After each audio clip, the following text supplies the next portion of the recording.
সংখ্যালঘুদের ধর্মীয় উপাসনালয় সহ প্রতিটি স্থাপনার প্রতি কড়া নজর রাখতে বলেছেন বিশিষ্ট ইসলামিক স্কলার মাওলানা মিজানুর রহমান আজহারী।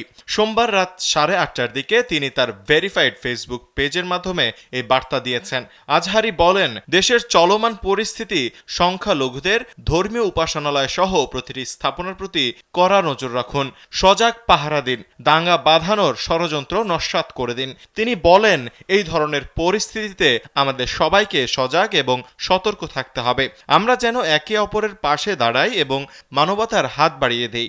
আপনার এলাকায় মন্দির এবং অন্যান্য ধর্মের মানুষের পাশে থেকে তাদের নিরাপত্তা ও সুরক্ষা নিশ্চিত করুন।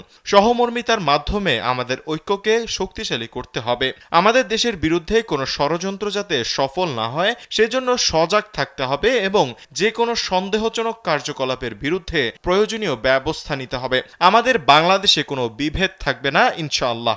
সবাইকে একত্রে কাজ করতে হবে যাতে শান্তি ও সম্প্রীতি বজায় থাকে। আসুন আমরা সবাই মিলে একটি সুখী ও শান্তিপূর্ণ বাংলাদেশ গড়ে তুলি। আমাদের জাতীয় ঐক্যই আমাদের প্রকৃত শক্তি।